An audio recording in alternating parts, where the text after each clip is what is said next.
호흡기 질환이 사실은 몸속 염증과 깊은 관련이 있다는 사실 알고 계셨나요? 오늘은 염증과 호흡기 질환의 관계를 파헤쳐보고 근본적인 관리법까지 알아보겠습니다. 출근길마다 미세먼지 알림을 확인하고 목이 답답해 마스크를 쓰는 분들 많으시죠? 스트레스로 담배를 찾게 되고 회식 자리에서 음주를 피할 수 없는 상황들.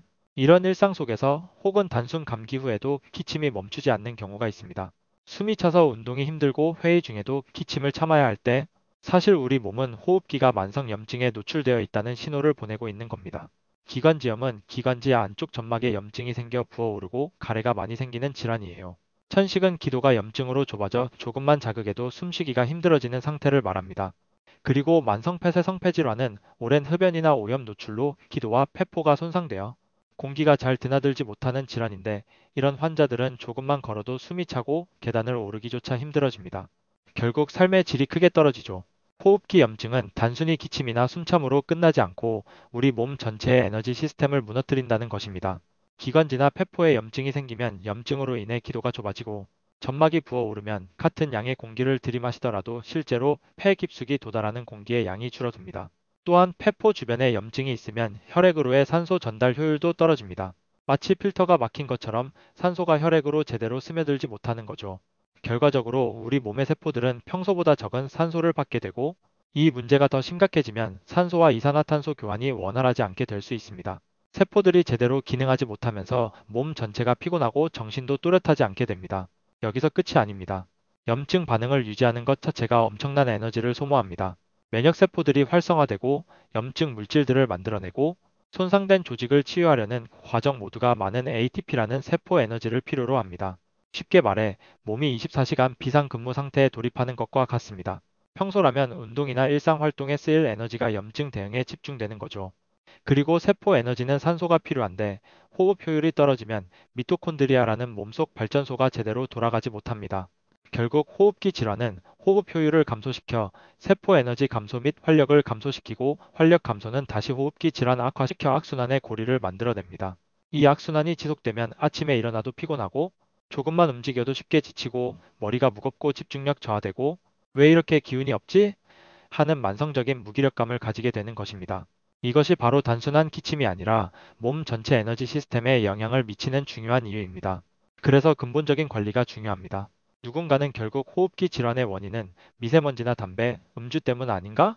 라고 생각할 수도 있습니다. 이런 외부 요인들은 염증을 유발하는 불시 역할을 합니다. 하지만 문제는 한 번 생긴 염증이 꺼지지 않고 만성화되는 것이에요. 그래서 가장 중요한 것은 금연과 절주입니다. 또한 미세먼지가 심한 날에는 마스크를 착용하고 실내 공기질 관리에도 신경 써야 합니다. 하지만 일상을 사는 것만으로도 바쁘고 힘들기 때문에 당연히 해야 할 것들을 하기가 현실적으로 쉽지만은 않습니다. 생활 습관 개선과 함께 일상에서 실천할 수 있는 추가적인 방법으로 이미 시작된 염증을 관리하고 점막을 보호하며 전신의 염증 반응을 조절하는 것도 중요합니다. 예를 들어 목과 상부 기도 건강 관리를 위해 마누카꿀 같은 자연식품을 활용하는 것입니다. 마누카꿀은 다양한 효능으로 호흡기 건강에 도움을 줄 수 있습니다. 첫째, 항균 성분이 목과 상부 기도에 침투한 세균을 억제해 2차 감염 위험을 줄입니다. 둘째, 전신 항염 항산화 작용으로 기관지의 염증 완화와 회복을 돕는 간접적 효과를 가집니다. 셋째, 꿀의 점성이 목 점막을 코팅해 자극과 건조함을 진정시켜 점막 보호 작용을 합니다. 물론 마누카꿀이 이미 증상이 많이 안 좋아진 경우에 치료제를 대체할 수 없고 증상이 지속 혹은 더 안 좋아지는 경우 의사의 진료가 필요합니다. 다만 목 건강 관리와 전반적인 항염 관리의 보조적 수단으로 활용할 수 있습니다. 예방이야말로 최고의 약입니다. 여러분, 만약 만성 기침이나 호흡기 질환으로 병원을 자주 찾는다고 생각해 보세요. 진료비, 약, 검사비만 해도 매년 적지 않은 비용이 듭니다. 게다가 이미 바쁜 일상 속에서 병원 갈 시간을 따로 내는 것도 큰 부담이죠.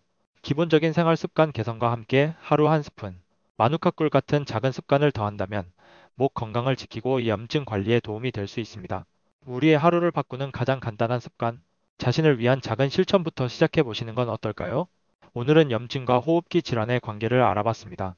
숨 쉬는 게 편안해지는 순간 일상 에너지가 달라집니다. 하지만 염증은 여기서 멈추지 않습니다.